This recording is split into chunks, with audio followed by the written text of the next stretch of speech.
時今日講起運動相機，市場已經變得好精彩。除咗我哋一路認知專門用嚟拍攝極限運動嘅傳統運動相機之外，近幾年仲出現咗可以360度全方位捕捉影像、玩後期剪接玩到出神入化嘅全景相機，以及係主打小巧精緻、低調輕便、可換性極高，可以拍攝出好多 POV 角度嘅母子相機俾用家選擇。而 DJI 今年亦都喺運動相機領域上面不斷擴張，除咗我哋早排介紹過佢哋首部360全景相機 Osmo 360之外，最近佢哋仲將目光投向埋輕便靈活、便攜式母子相機領域，推出咗 DJI 首款母子相機 Osmo Nano。呢一部橫空出世嘅 DJI Osmo Nano 究竟會為我哋帶嚟點樣嘅驚喜？我哋就帶住佢一齊試玩下，順便用嚟記錄低我哋嘅日常工作。我哋今日嚟實測呢一個 DJI 最新出嘅 Osmo Nano， 跟住我哋嚟到官賓去實試，咁跟住之後呢，我哋就會有2位同事喺呢度拍嘢嘅，係啦，一眼睇晒，好方便，超細粒。不過喺正式開始之前，先多謝一直支持我哋嘅朋友。如果唔想錯過我哋最新嘅科技產品試玩評測，或者唔同類型嘅選購攻略、產品資訊嘅話，就快啲 subscribe 我哋 channel， 再撳埋隔離個鐘仔啦。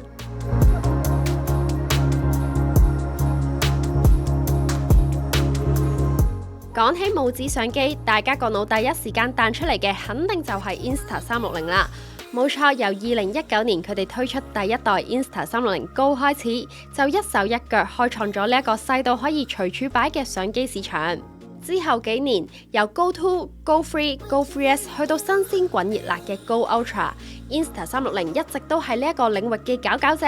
好似話俾全世界聽，母子相機我哋就係標準。不過市場就係咁，總有人想挑戰權威。等到2025年 ，DJI 終於帶住佢哋嘅 Osmo Nano 殺入戰場，一出手就話俾大家聽，母子相機原來可以有另一種玩法，一種同 Insta360 截然不同嘅思路。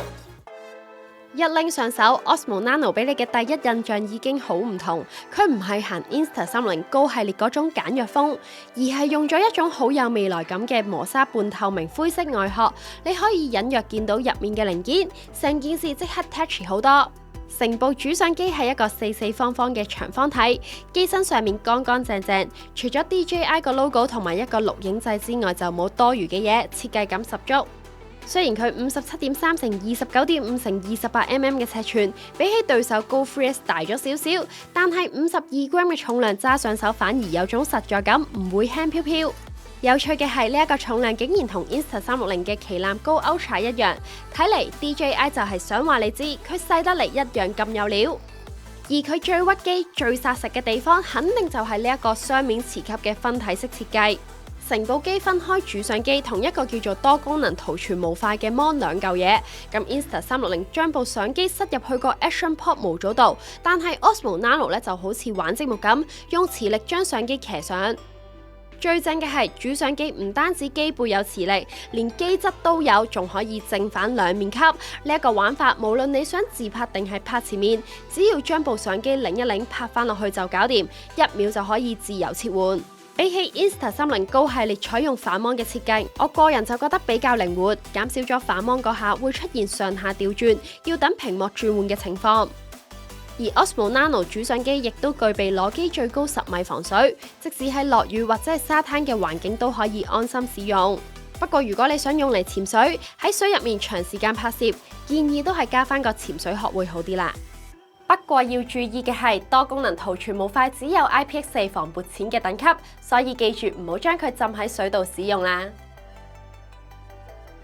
正所謂一部機仔勁唔勁，睇個 spec 咧就知龍與鳳。DJI Osmo Nano 唔單止係一部用嚟踩過界試水溫嘅母子相機，由佢嘅規格參數嚟睇，佢嘅野心顯而易見，目標就係擺明車馬要越級挑戰。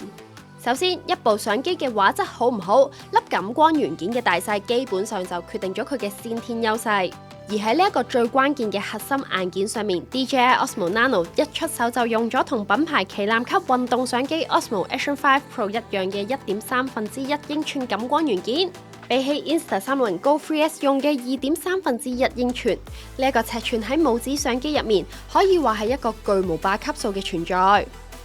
喺硬件層面上面，更大嘅感光元件意味住可以喺低光之下有更好嘅拍攝表現同埋動態範圍。Osmo Nano 喺呢一方面就有住明顯嘅先天優勢啦。睇嚟 DJI 嘅野心唔止係咁，佢哋揀呢一個尺寸明顯係想直接同 Insta360嘅頂級旗艦用緊1.28英寸 sensor 嘅高 Ultra 平起平坐，喺畫質層面上面甚至想超越對手。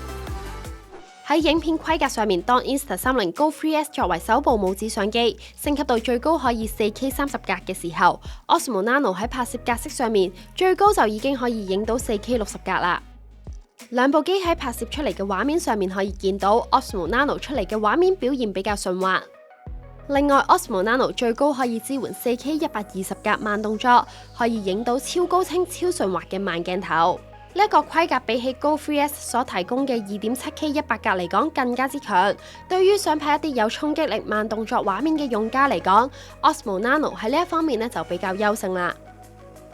除咗幀率夠高， Osmo Nano 亦都為中意後期製作嘅朋友提供咗極大嘅創作空間。佢內置專業級嘅10bit D-Lock M 色彩模式，可以記錄超過10億種顏色，再配合13.5檔高動態範圍，無論係大光差嘅日落定係暗位細節都可以保留到。相比之下 ，Insta360 Go 3S 利用內置濾鏡，佢可以俾到你即時靚色嘅畫面。雖然對於拍攝新手嚟講可以直出係好方便嘅，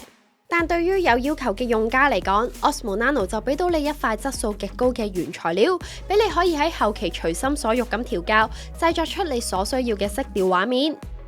另外喺防震方面 ，DJI Osmo Nano 配備咗自家引以為傲嘅超級真穩同埋地平校正技術，確保喺各種運動場景之下，穩定性表現都非常出色。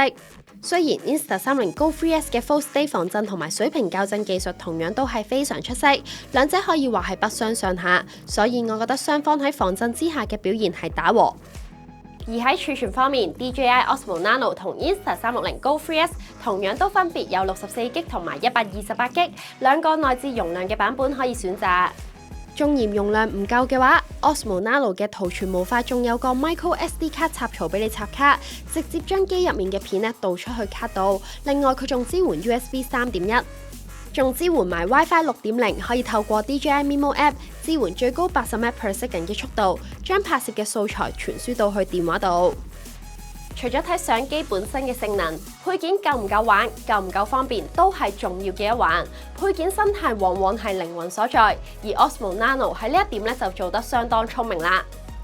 佢個快拆設計可以直接用返 Osmo Action 系列嘅舊配件。如果你本身已經係 DJI 用家，即係可以慳返一大筆買配件嘅錢，直接升級玩法。同時，官方亦都為 Osmo Nano 度身訂造一系列全新磁吸配件，例如係跟機已經配埋俾你嘅帽夾、頭帶、掛繩等等。想影第一身 POV、心口視覺，甚至係你隻狗仔嘅寵物視覺，全部啪一聲磁吸就搞掂，輕鬆將你嘅創意玩法發揮到盡。另外 ，Osmo Nano 仲可以配合 Osmo Audio 連接生態，連接專業嘅 DJI Mic 2、Mic Mini， 就連最新推出嘅 Mic 3都支援到，仲可以用藍牙直接連接，唔需要用接收器，簡化咗好多設置步驟。Testing， 你而家聽緊嘅係用 DJI Osmo Nano 連接 DJI Mic 3嘅收音效果，唔知大家覺得佢嘅收音表現係點呢？而電池續航同相機散熱一直都係母子相機嘅弱點，我就實測咗用 Osmo Nano 以 4K 60fps 嘅格式錄影，大約錄咗20分鐘，佢就因為過熱而停止錄影。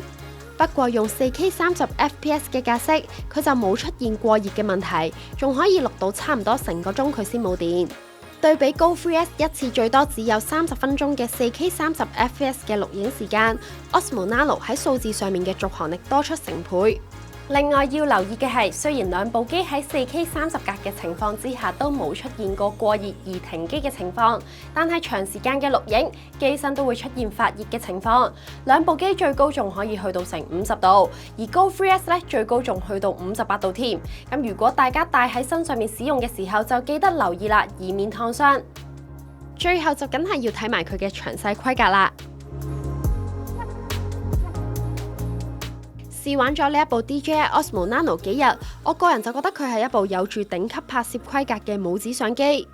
呢一部 DJI 喺母子相機領域嘅處女之作，一嚟就將佢哋用喺旗艦運動相機嘅感光元件放入去一個咁的式嘅相機入面，俾你可以追求極致畫質嘅同時，仲可以喺後期製作上面俾到你極大嘅創作空間。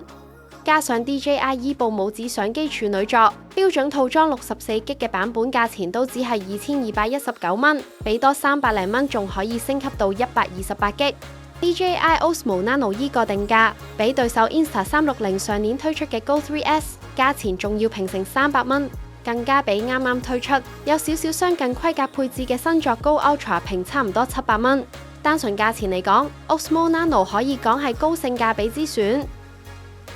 唔知大家又會點用呢一部 Osmo Nano？對佢又有啲咩睇法呢？歡迎喺下面留言一齊討論下。我哋好快有新片同大家見面，記得 subscribe 我哋嘅 channel，再撳埋隔離個鐘。我哋下條片再見，拜拜。